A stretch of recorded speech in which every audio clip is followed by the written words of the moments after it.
अस्सलाम वालेकुम, मैं हूं रेहान तारिक और आप देख रहे हैं दस्तक। सबसे पहले जिक्र दस्तक की उन स्टोरीज का जिन पे आज देंगे दस्तक। खुदारा घरों पर रहें, उलमाए कराम हुकूमत से मुआहदे पर नजरसानी करें। डॉक्टर्स ने हाथ जोड़ दिए, अक़वाम मुत्तहिदा ने भी खतरे की घंटी बजा दी। पाकिस्तान मेडिकल एसोसिएशन के मुल्क में लाखों मरीजों की मौजूदगी का दावा। क्या स्मार्ट लॉकडाउन ही वायरस से बचाव का आखिरी हल है? क्या उलमा अवाम को घरों पर रहने पर पाबंद कर पाएंगे? कोरोना वायरस अवाम को रिलीफ पहुंचाने के हुकूमती दावे, अवाम को कितना रिलीफ मिल गया है? ताजिर कम्युनिटी सरकार से मायूस क्यों है? ये सवाल भी आज के प्रोग्राम में उठाएंगे। और फिर किताबों का आलिम दिन, 9% पाकिस्तानियों का किताब से इश्क, 75% ने कभी किताब हाथ में नहीं थामी। क्या किताबों के बगैर कायनात के राज जानना मुमकिन है? इस वक्त दुनिया भर में कोरोना वायरस के मरीजों की तादाद 26,55,000 से तजावुज कर चुकी है, जबकि इस वायरस से हलाक अफराद की तादाद 1,85,000 से जायद है। ऐसे वक्त में आलमी इदारा सेहत के सरबराह डॉक्टर टेड्रोस ने खबरदार किया है कि यह वायरस एक तवील अरसे तक हमारे साथ रहेगा।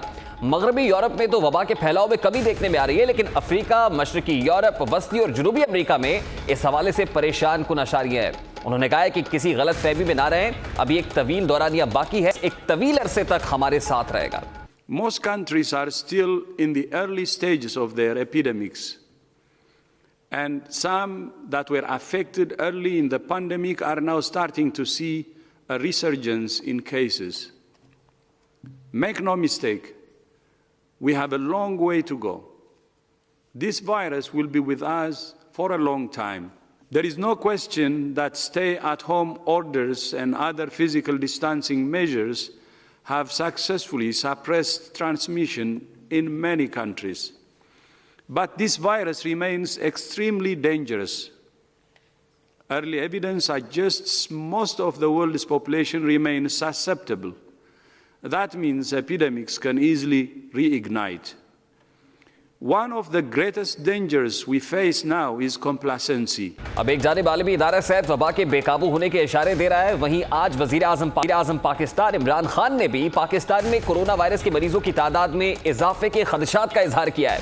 आज वजीर आजम ने कहा कि मई के वस्त हाल खतरनाक हो सकती है। हमें जो मुश्किल वक्त आएगा और वो आएगा मई, मिडल ऑफ मई से एंड ऑफ मई तक, ये हमारा एक मुश्किल वक्त होगा। मुश्किल वक्त का क्या मतलब ये कि जो 3-4% मरीज जो कोरोना की वजह से या उनकी उम्र ज़्यादा है या उनको कोई बीमारी है या उनको ये 3-4% डायबिटीज़, लंग्स की बीमारी हो, ब्लड प्रेशर हो, वो उनकी जान खतरे में जाती है, तो उनको ज़रूरत पड़ती है हॉस्पिटलाइजेशन की। तक अल्लाह का शुक्र है स्पेस, और हम समझते हैं कि 15 मई तक हमें इशू नहीं होगा।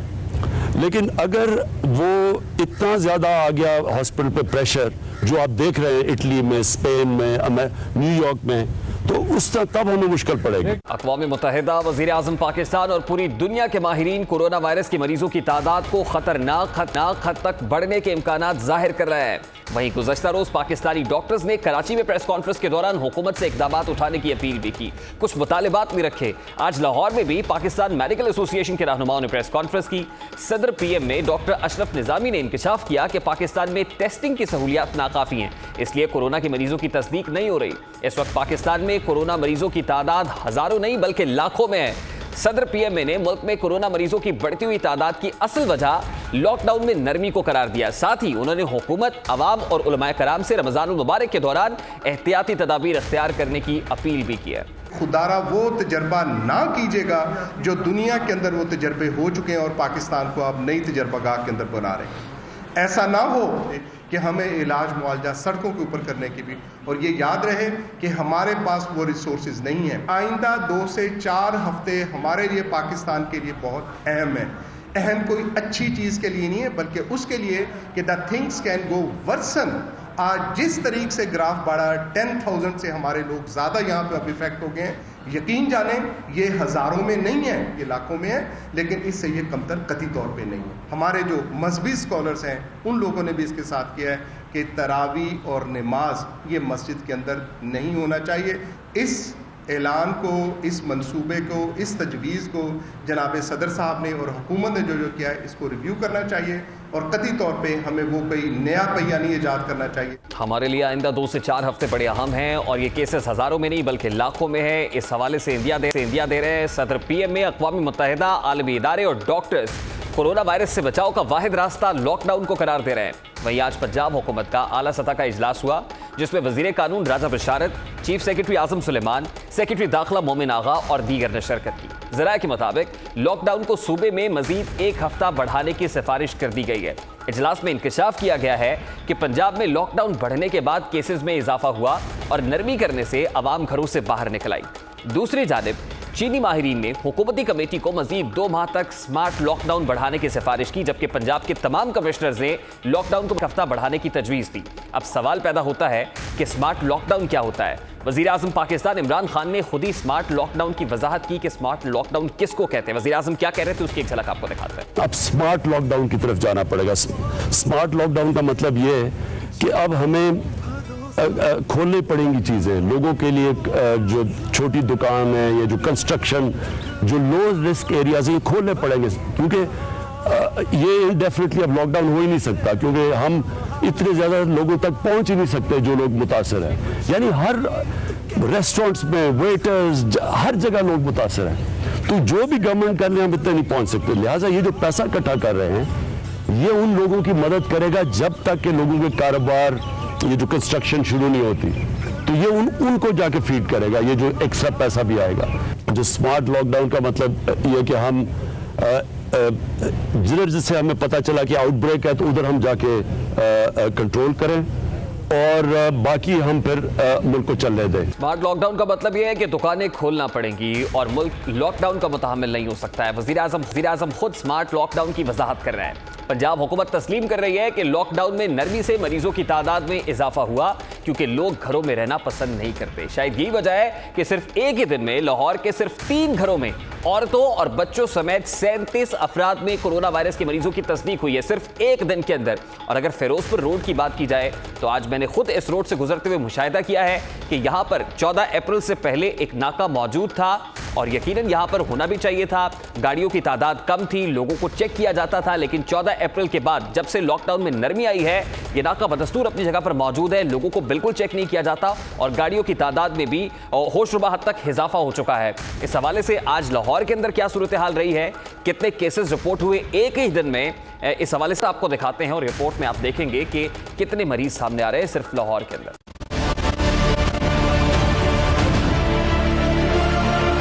हुकूमत की जानिब से मुल्क भर में लॉकडाउन के अहकामात जारी कर रखे हैं, लेकिन कौम की जानिब से लॉकडाउन की खिलाफ वर्जियों का सिलसिला भी जारी है। लाहौर जिसे जिंदा दिलों का शहर कहा जाता है, इसी शहर पर कोरोना वायरस के हमले भी जारी हैं। शहर लाहौर में एक दिन में सिर्फ 3 घरों से कोरोना के 37 मरीज सामने आए हैं। कोरोना वायरस का सबसे बड़ा हमला शादरा के इलाके फरूख आबाद में हुआ, जहाँ एक घर में 6 मर्दों, 6 खवातीन और 5 बच्चों समेत 17 अफराद में कोरोना वायरस की तस्दीक हुई। महकमा सेहत और जिला इंतजामिया ने खवातीन को म्यू अस्पताल जबकि मर्दों को एक्सपो सेंटर अस्पताल मुंतकिल कर दिया है, जबकि जिला इंतजामिया की हिदायत पर गली को बैरियर लगाकर सील किया गया है और गैर जरूरी नकलो हरकत को रोकने के लिए पुलिस की नफरी भी तैनात कर दी।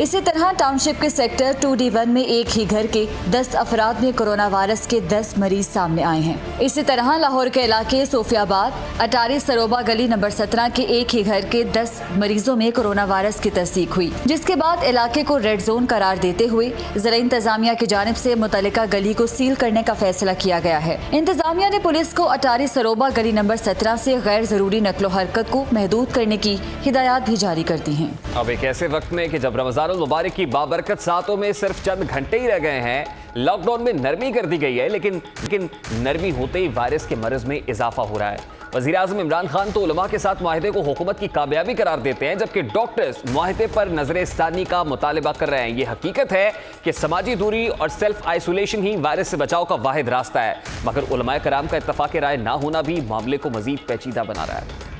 लोगों ने मस्जिदों में जो मर्जी हम कर लें, इन्होंने जाना है और ये हमारी, मैं अपनी कौम को जानता हूँ, मुझे पता है कि ये हमारी रमज़ान में लोगों ने निकलना था, हमने सारी पहले कोशिश की और मैं ये वाजे कह दूं कि घर में इबादत करनी चाहिए रमज़ान में, लोगों को नहीं निकलना चाहिए। जब हमें पता है कि ये मसला है और हमें पता है जितने जमा होंगे तो घर इबादत करें। और तकरीबन सारी मुसलमान दुनिया में उन्होंने मस्जिदों में रमज़ान में इबादत की इजाज़त नहीं दी, लेकिन हमें ये पता चल गया जब हमने मुशावरत शुरू की कि हम जो मर्जी कर लें, लोगों ने निकलना है। फिर दूसरे प्लान बी पे आ गए। हमने जब सोचा कि अगर निकलना है तो क्या ये अच्छा लगेगा, रमज़ान के दौरान पुलिस जा रही है, नमाजियों को पकड़ के जेलों में डाल रही है, ये सारा सीन, या एक जिम्मेदार मुल्क बन के हम उलमा को अपील करें कि देखें आप फिर अगर निकलना है तो एक TORs यानी कंडीशंस के बीच में जो 20 शराइत रखी कि इनके बीच में रह के निकले ताकि सोशल डिस्टेंसिंग भी हो जाए। हमारे उलमा जिन्होंने हमें गारंटीज दी हैं, इन सब पे अब जिम्मेदारी है। अब इस वक्त कोरोना वायरस के सबब अक्सर मुस्लिम ममालिक में नमाज जुमा की अदायगी पर पाबंदी आयद है, जबकि सऊदी अरब ने तरावी भी घर पर अदा करने की हिदायत कर दी है। इंडोनेशिया, बांग्लादेश, तुर्की, मिस्र, खलीजी ममालिक में मस्जिद में नमाज पर पाबंदी है। इसके अलावा दीगर इस्लामी रियासतों में से अक्सर ने कोरोना के फैलाव के खदशे के पेश नज़र नमाज जुमा समेत दीगर नमाजों को भी मसाजिद में अदायगी पर पाबंदी आयद कर रखी है। लेकिन पाकिस्तान में लॉकडाउन में नरमी और उलमाए कराम को मसाजिद खोलने की मशरूत इजाज़त देना कई सवालात को जन्म दे रहा है। डॉक्टर्स हाथ जोड़कर अवाम को घरों में रहने की अपील कर रहे हैं, मगर अवाम है कि डॉक्टर्स की बात तस्लीम करने से इनकारी हैं। अवाम को घरों में कैसे पाबंद किया जा सकता है? कोरोना वायरस के बढ़ते हुए मरीजों को तिब्बी सहूलियात देने के लिए पाकिस्तान कितना तैयार है? क्या रमजान मुबारक में इबादत अदा करने के लिए इत्तफाक़ राय पैदा किया जा सकता है? इन तमाम तर सवालात का जवाब जानेंगे। इस वक्त सदर PMA डॉक्टर अशरफ निज़ामी हमारे साथ मौजूद हैं। बहुत बहुत शुक्रिया डॉक्टर साहब आपके वक्त के लिए। कल सिंध के डॉक्टर्स ने प्रेस कॉन्फ्रेंस की, आज आपने प्रेस कॉन्फ्रेंस कर डाली, तो मेरा बड़ा सादा सा सवाल है आपसे कि क्या डॉक्टर्स बराह रास्त हुकूमत को समझाने में नाकाम रहे हैं कि मामला कितना हसास है, या फिर हुकूमत समझना नहीं चाहती है? बहुत शुक्रिया। देखिए, अगर आप हमें फॉलो कर रहे हैं एज पाकिस्तान मेडिकल एसोसिएशन, तो मैं आपसे शेयर कर दूं कि लाहौर शहर के अंदर हमने 6 फरवरी को एक बहुत बड़ी एक सेमिनार किया था, जिसके अंदर हमने सूबाई वज़ीर सेहत डॉक्टर यास्मीन राशिद साहिबा हमारे पास इज़्ज़त बख्शी वो तशरीफ़ लाई थी। इसके अंदर हमने चाइनीज़ कौंसलर जनरल जो हैं उनको रिक्वेस्ट की, वो तशरीफ़ लेके आए, और साथ सर्टनली मेडिकल प्रोफेशन और मीडिया के दोस्त वहाँ पर तशरीफ़ लाए थे। और हमने जो बात कहने की कोशिश की थी वहाँ, जो कहा था वो यही था, that was about the awareness कि ये एक वायरस आ गया है। इस वायरस ने ना कोई सरहद देखी है, इस वायरस ने ना कोई मज़हब देखा है, ना इसने कोई इलाका देखा है। तो we have to prepare ourselves, और हमें होना चाहिए। उस वक्त हमारी जो थी ये बात, और एक और बड़ी इंटरेस्टिंग आपके साथ कि डॉक्टर यास्मीन राशिद हमारी रहनुमा रही हैं, रहनुमा हैं पाकिस्तान मेडिकल एसोसिएशन के लिए। तो ये उनकी एडवाइस थी जो कि उन्होंने मुझे 2 हफ्ते पहले कहा था कि अशरफ निज़ामी, यू बीइंग द प्रेसिडेंट, ये करो। तो इस वजह से हुकूमत की हद तक तो मैं समझता हूँ, जहाँ तक यास्मीन राशिद है गालिबन वो हमारी बात सुनती भी हैं, लेकिन उसके ऊपर अमल दरामद जिस तरीके से होना चाहिए, जो होना चाहिए, वो वैसा गालिबन हो नहीं रहा। गालिबन नहीं बल्कि डेफिनेटली वो नहीं हो रहा कि स्टेट जो है और गवर्नमेंट जो है that is in a state of confusion. और वो कन्फ्यूजन यही है कि आज मजहबी मस्जिद खोलनी चाहिए, नहीं खोलनी चाहिए, मार्केट्स खोलनी चाहिए, नहीं खोलनी चाहिए, जो हमारी जो है इंडस्ट्री को खोलना चाहिए, नहीं खोलना चाहिए। They are over there in a state of confusion. हम समझते हैं as medical profession, as community, कि खुदारा कोई नया पहिया ईजाद करने की कोशिश ना करें। दुनिया को देखें, ट्रंप ने कहा कि हमने ये नहीं करना, Trump has to go for the lockdown. Boris Johnson ने कहा यूके के अंदर विद ऑल द फैसिलिटीज़ जो उनके पास की हेल्थ की हमसे बहुत बेहतर और बहुत अच्छी किस्म की है, उन्होंने कहा कि हमने नहीं करना, but they are been compelled by the epidemic जो वहाँ पे हुई, और वहाँ पे जो सारे के सारे जब मसाइल आए तो फिर उनको जाके आया कि यार ये तो करना ही पड़ेगा। इटली हमारे सामने है, फ्रांस हमारे सामने है, स्पेन हमारे सामने है, टर्की हमारे सामने है। ये सारे वो ममालिक हैं जिनके साथ आके, और खुदा ना करे, मैं कहता हूँ खाकम बदहन कहते हैं कि मुंह में खाक, कि जब आपको ये फैसला करना पड़े कि किसको आपने वेंटिलेशन करनी है, किसको वेंटिलेशन नहीं करनी। मैं इटली के बारे में कह रहा हूँ कि उन्होंने जब ये फैसला किया था कि 80 और उससे अबव वाले जो लोग हैं उनको हमने वेंटिलेटर के ऊपर देना ही नहीं है। आज बरतानिया के अंदर जो कैफियत है, जो हमारे बड़े समझे जाते हैं, वो कैफियत जो है उस कैफियत के आने के साथ, और डरें, मैं डरता हूँ उस वक्त से जब इस मुल्क के अंदर हमारी ना आकबत अंदेशे ना फैसलों की वजह से उस क्राइसिस के अंदर जाएंगे। और वो बिल्कुल ठीक है डॉक्टर साहब, सेवेरिटी ऑफ द डिजीज के ऊपर भी बात करते हैं। मैं एक सेकंड मैं एक बात कर्ज कर दूं कि हमारे जो मरकजी वजीर साहब हैं मिर्जा साहब, उन्होंने ये खुद कहा है, उन्होंने खुद ये एक्सपर्टीज अपने साथ कहा है कि ये जो 2 हफ्ते हैं आज से जो शुरू हो गया हमारे लिए बहुत क्रूशल है। जब हुकूमत के वजीर ये कह रहे हैं कि बहुत क्रूशल है, तो खुदारा क्या हुकूमत को इसको मदावा नहीं करना चाहिए कि वो ये सोचे कि उसके साथ कराची में हमारे दोस्तों ने किया, हम we were on board on all that, और आज हमने लाहौर के अंदर फिर यही आवाज़ उठाई है कि खुदारा there is the only way that is the prevention. अपने आप को प्रिवेंट करें, उसके साथ रोकें।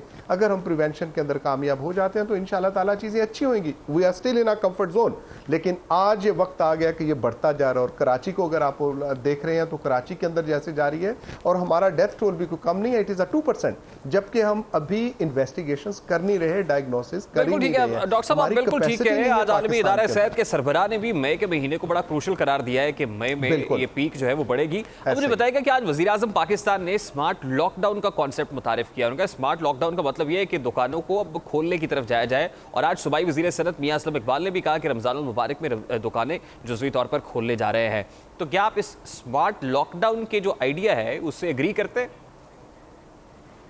हाँ, देखो मेरे अजीज़, आप बेहतर जानते हैं, और मैंने एक लफ्ज़ पहले यूज़ किया कि खुदारा तहिया ईजाद करने की कोशिश ना करें। ये लॉकडाउन, स्मॉल लॉकडाउन, मतलब पार्शल इसको खोलना, ये सारी दुनिया आजमा चुकी है। हम क्यों अपने आप को मतलब एक स्टेट ऑफ कन्फ्यूजन के अंदर और स्टेट ऑफ उसके मतलब एक अंधों वाली जन्नत में रहना चाहते हैं? खुदारा ऐसा ना करें। हम बार बार जो नहीं, लेकिन फिर डॉक्टर साहब दूसरी तरफ वज़ीर आज़म पाकिस्तान का खदशा, उनका कंसर्न अपनी जगह पर है। वो कहते हैं मुतहम्मिल नहीं हो सकते लॉकडाउन का। सर हमारी इकोनॉमी बैठ जाएगी, हमारे लोग क्या करेंगे, छोटे ताजर क्या करेंगे, सर उनका चूल्हा कैसे जलेगा?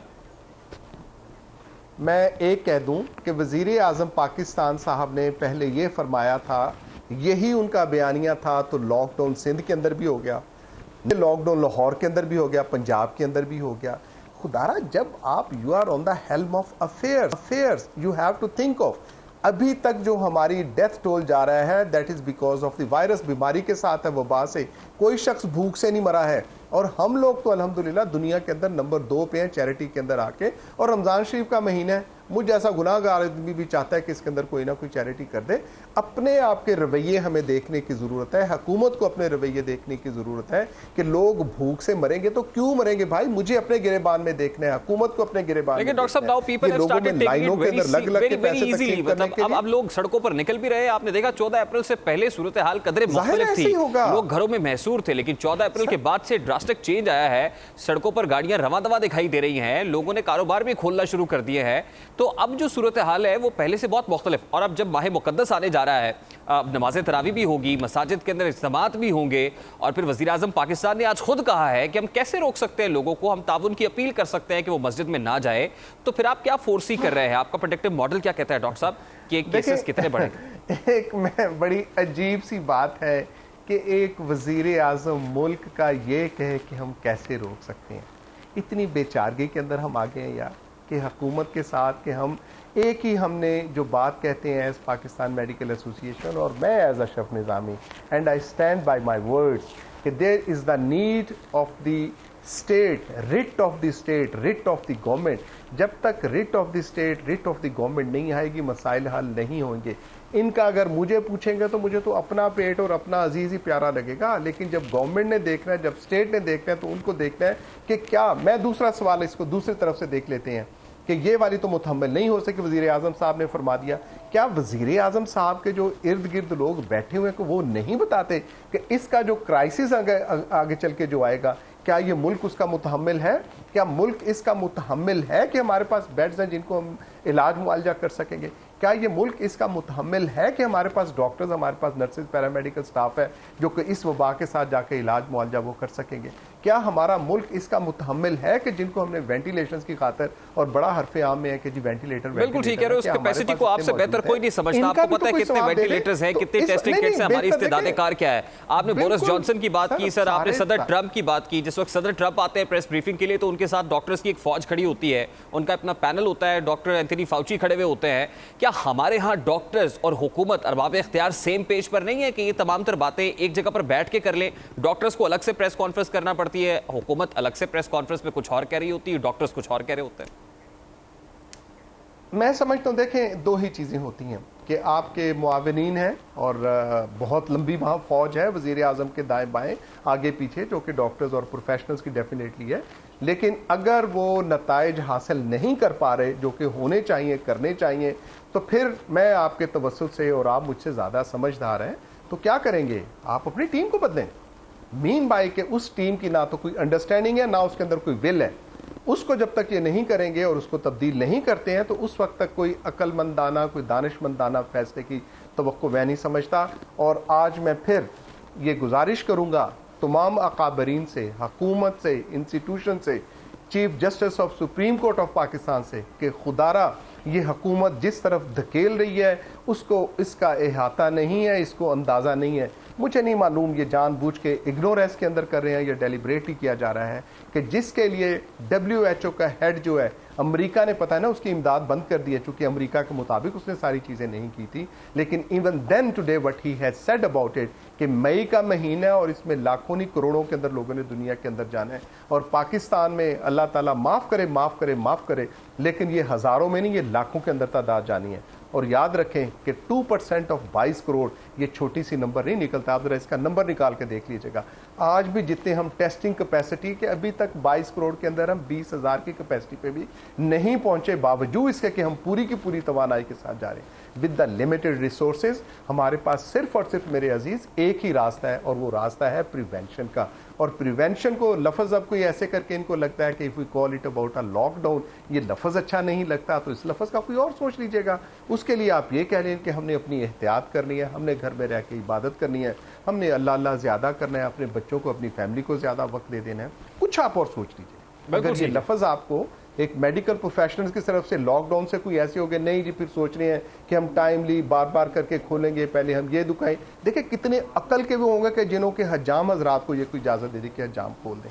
मतलब इंस्टीट्यूशन जो मेडिकल के वो बंद है। हम एक तरफ से लोग हैं जो PPEs और सारे का इशा वो चल रहे हैं हमारे साथ, हम उसके साथ रोना रो रहे हैं। Telemedicine has been introduce, एक नया रास्ता उसके साथ निकल के आ गया, उनके लिए हम ये बात कर रहे हैं। तो इनके लिए खुदारा इनको कुछ कहिए कि ये चीज़ इनको देखनी चाहिए, और उस चीज़ को देखने का सिर्फ और सिर्फ एक ही चीज़ है, दैट इज़ द प्रिवेंशन। अगर प्रिवेंशन की तरफ हम नहीं जाएंगे तो हमारे मसाइल जो हैं वो हल नहीं, मसाइल बहुत बढ़ेंगे। बहुत बहुत शुक्रिया डॉक्टर साहब आपका। डॉक्टर अशरफ निज़ामी हमारे साथ मौजूद थे। यहाँ एक ब्रेक लेंगे और ब्रेक के बाद जब वापस आएंगे तो बात करेंगे कि आलमी मंडी में तेल की कम होती कीमतों का फायदा आवाम को क्यों नहीं पहुंच रहा है। इस पर बात होगी इस ब्रेक के बाद हमारे साथ।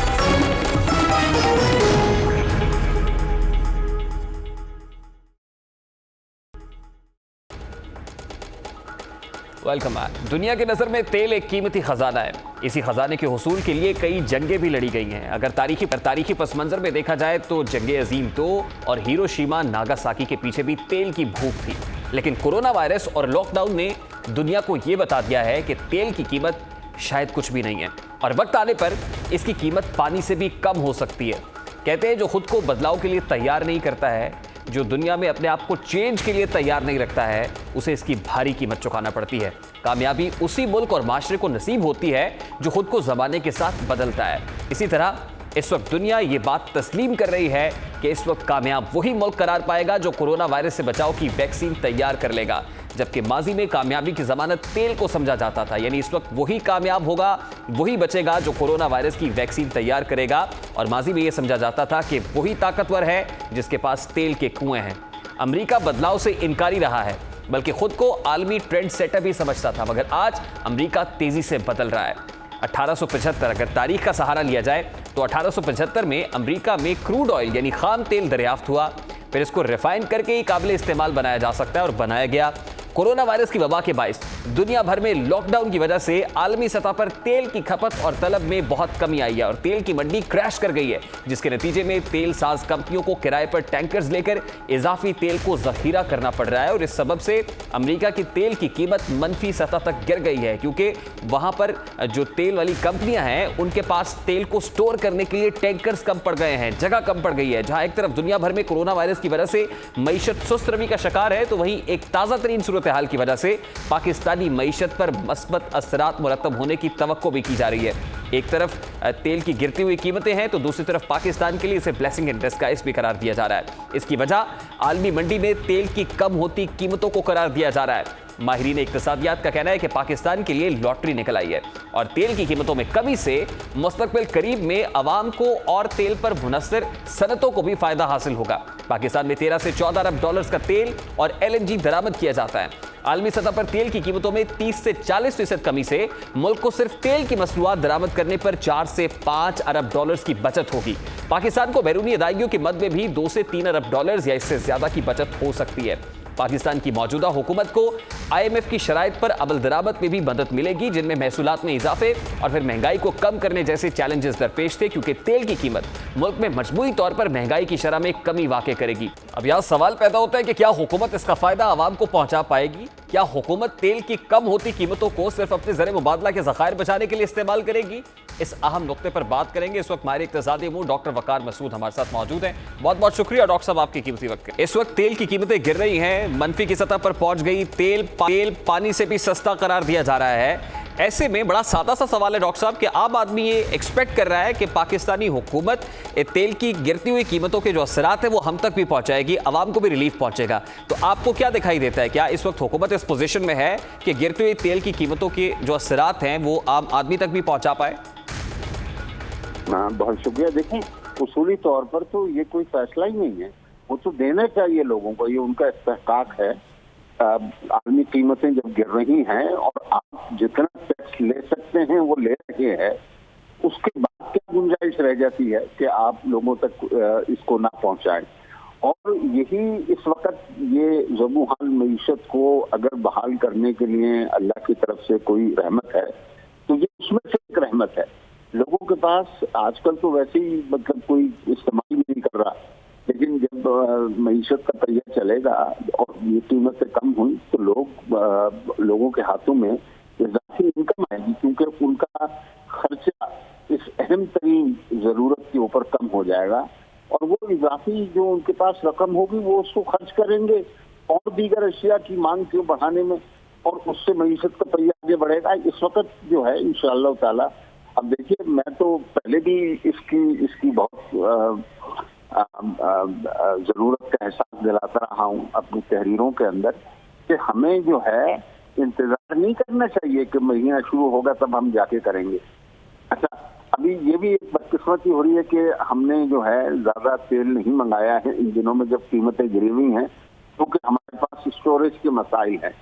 लेकिन जनाब ये आप मतलब मुँह मत बनाएं लोगों को, इस बात के लिए आप नए मंगाएं कार्गो और इसकी जो कीमतें हैं कम, वो आवाम को पास है। बिल्कुल ठीक है डॉक्टर साहब, लेकिन उसके साथ इकोनॉमिक कंसर्न्स भी तो है ना। वजीर आजम पाकिस्तान का खदशा कि लॉकडाउन की वजह से हमारी मईशत को बहुत सारे चैलेंजेस दरपेश हैं। बिल्कुल ठीक है, एक तरफ लॉकडाउन है, एक तरफ वबा से लड़ना है, लेकिन दूसरी तरफ हमने मईशत से भी तो फाइट करना है ना डॉक्टर साहब। ये बताइए, देखिए मैं कह रहा हूँ कि देखिए ये आप जरा इसको समझ लें कि क्या लाइफ आर इम्पोर्टेंट या लाइवलीहुड, और मतलब पहले आपने लाइव को जो है ना सेव करना है। हम यानी हिंदुस्तान इतना बड़ा मुल्क है, उसमें 1.4 बिलियन लोग रहते हैं, वो 1400 अरब करोड़ लोगों के साथ जो है उन्होंने लॉकडाउन अपना आगे मजीद बढ़ा दिया। ओ भाई, ये मतलब खुदा ना खास्ता अगर उसकी वजह ये है कि लोगों को सही अंदाजा नहीं हो रहा कि ये कितनी बड़ी आफत जो है आपके सर पर मुसल्लत है। आपको बार बार लौट जाती है उधर को भी नजर, क्या कीजिए इकोनॉमिक्स। तो भाई मैं जिसकी इकोनॉमिक्स खराब हो रही है उसके घर तक पहुंचिए आप और दीजिए उनको। और खुद वजीर आजम ये कहते हैं कि चाइना के अंदर जब वुहान का लॉकडाउन किया तो घर में हर किसी को खाने पीने को मिल रहा था। तो भैया आपको किसने रोका है? आप भी दीजिए लोगों को। 12,000 रुपए आपने दिए और लग रहा है सांस फूल गया। हालांकि आप दें, 12 को 24 करें, 36 करें, लोगों को दें ये पैसे। इस वक्त आपके पास कोई, ये सब रुपये के खर्चे हैं, इससे क्या मसला है? आपके पास रुपये आपका अपना है, आपकी कमांड में है, जितने आप लोगों को जो है मदद करें इस मौके पर। तो हमें कोई ये अब देखें, आपको चले वो भी मिल गया G20 का भी IMF के से भी मदद आ गई, वर्ल्ड बैंक से भी आने वाली है, ADB से भी आ रहे हैं, और ये आपके फॉरेन एक्सचेंज की जरूरतों का ख्याल करेंगे। तो रुपये तो आपकी अपनी चीज है ना सर।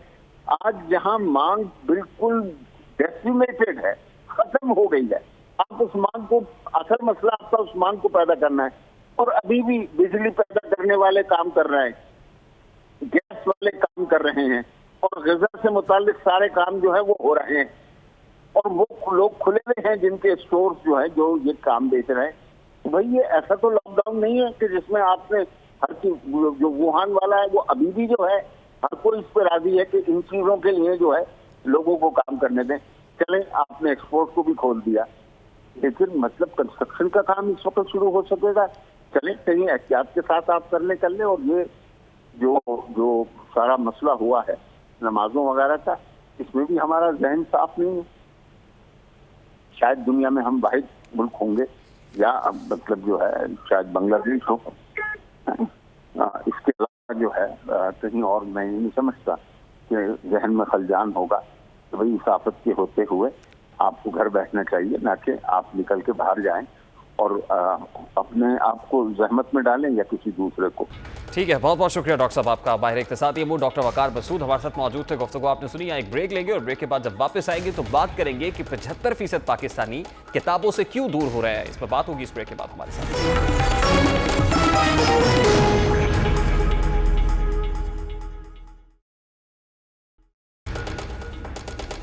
Welcome back. आज किताबों का आलमी दिन मनाया जा रहा है। किताबें जो इल्म इरफान के रास्ते खोलती हैं, जिन्हें कामयाबी की मनाजिल तय करने की सीढ़ी करार दिया जाता है। सियाने कहते हैं कि किताबें बातें करती हैं, लेकिन पाकिस्तान में किताबों से बातें करने का रुझान बिल्कुल भी नहीं है। गुज़श्ता साल किए जाने वाले एक सर्वे के मुताबिक 75% ऐसे पाकिस्तानी हैं जिन्होंने कभी कोई किताब नहीं पढ़ी। उन 25% पाकिस्तानियों में से भी 16% पाकिस्तानियों के मुताबिक वो रोज़ाना 1 घंटा किताब पढ़ते हैं। सर्वे के मुताबिक 2% पाकिस्तानी 3 घंटे, 2% 3 घंटे, जबकि 2% 4 घंटों से ज़ायद वक्त किताबों को देते हैं। यानी सिर्फ 9% पाकिस्तानी किताबों को अहमियत देते हैं। अब आते हैं पाकिस्तान में किस किस्म की किताबें पढ़ी जाती हैं, किन असनाफ की किताबें पढ़ी जाती हैं और क्या शगफ रखने वाले लोग ज़्यादा पाए जाते हैं। एक और सर्वे के मुताबिक पाकिस्तान में 42% किताबें मजहबी, 32% आम मालूमात या जनरल नॉलेज, 36% फिक्शन और 7% शायरी की किताबें पढ़ी जाती हैं। लेकिन इस वक्त पाकिस्तान में स्मार्टफोन इस्तेमाल करने वाले अफराद की तादाद में आए रोज इजाफा हो रहा है। तकरीबन सारे नौजवानी सोशल मीडिया इस्तेमाल करते हैं। किताबों के इन हालात में मारूफ शायर गुलजार ने एक बहुत खूबसूरत नज़्म कही है। उस नज़्म के चंद अशार आपकी खिदमत में पेश करते हैं। किताबें झांकती हैं। गुलजार लिखते हैं कि किताबें झांकती हैं बंद अलमारी के शीशों से, बड़ी हसरत से तकती हैं। महीनों अब मुलाकातें नहीं होती, जो शामें उनकी सोहबत में कटा करती थी अब अक्सर गुजर जाती हैं कंप्यूटर के पर्दों पर। बड़ी बेचैन रहती हैं किताबें, उन्हें अब नींद में चलने की आदत हो गई है। बड़ी हसरत से तकती हैं। जो कदरें वो सुनाती थी कि जिनके सेल कभी मरते नहीं थे, वो कदरें अब नजर आती नहीं घर में जो रिश्ते वो सुनाती थी। वो सारे उधड़े उधड़े हैं। जो रिश्ते वो सुनाती थी वो सारे उधड़े उधड़े हैं। कोई सफ़ा पलटता हूँ तो एक सिसकी निकलती है। कई लफ्ज़ों के मानी गिर पड़ते हैं। बिना पत्तों के सूखे टंड लगते हैं वो सब अल्फाज जिन पर अब कोई मानी नहीं उठते। बहुत सी इस्तिलाहें हैं जो मिट्टी के स्कोरों की तरह बिखरी पड़ी हैं। गिलासों ने उन्हें मतरूक कर डाला। जुबां पर जायका आता था जो सफ़े पलटने का, अब उंगली क्लिक करने से बस एक झपकी गुजरती है। बहुत कुछ तय बतय खुलता चला जाता है पर्दे पर। किताबों से जो ज़ाती राब्ता था कट गया है। कभी सीने पे रख के लेट जाते थे, कभी गोदी में लेते थे, कभी घुटनों को अपने रहल की सूरत बनाकर नीम सजदे में पढ़ा करते थे, छूते थे जबी से। वो सारा इल्म तो मिलता रहेगा आइंदा भी, मगर वो किताबों में मिला करते थे जो सूखे फूल और महके हुए रुक्के। किताबें मांगने, गिरने, उठाने के बहाने रिश्ते बनते थे, उनका क्या होगा? वो शायद अब नहीं होंगे। गुलजार का शकवा बजा है। किताबों से नौजवान नस्ल का रिश्ता रफ्ता रफ्ता ख़त्म हो रहा है, लेकिन इस रिश्ते को दोबारा बहाल किया जा सकता है। लॉकडाउन के दौरान इंटरनेट के इस्तेमाल की बजाय किताबों से ताल्लुक़ जोड़ने की कोशिश की जा सकती है। अपने बच्चों के हाथों में मोबाइल फ़ोन की बजाय किताबें दीजिए। यकीन जानिए उन्हें ज़िंदगी के असबाक सिर्फ किताबों से ही मिलेंगे। किताबें ही इंसान को कायनात के असरार और रुमूज़ से आगाह करती हैं। किताब से ही रिश्ता कामयाबी की सीढ़ी बन सकता है। लॉकडाउन को नेमत जानते हुए इस रिश्ते पर पड़ी तेज रफ्तारी की गर्द को झाड़िए। दूरी के दौर में किताबों से ताल्लुक जोड़िए। यकीन जानिए कि हर फर्द से इस मशगले को अगर अपना ले तो लॉकडाउन के बाद हमें बदला हुआ पाकिस्तान मिलेगा। ये तो था आज का दस्तक। आपसे मुलाकात होगी कल। अपना रखिएगा ख्याल। अल्लाह हाफ़िज़।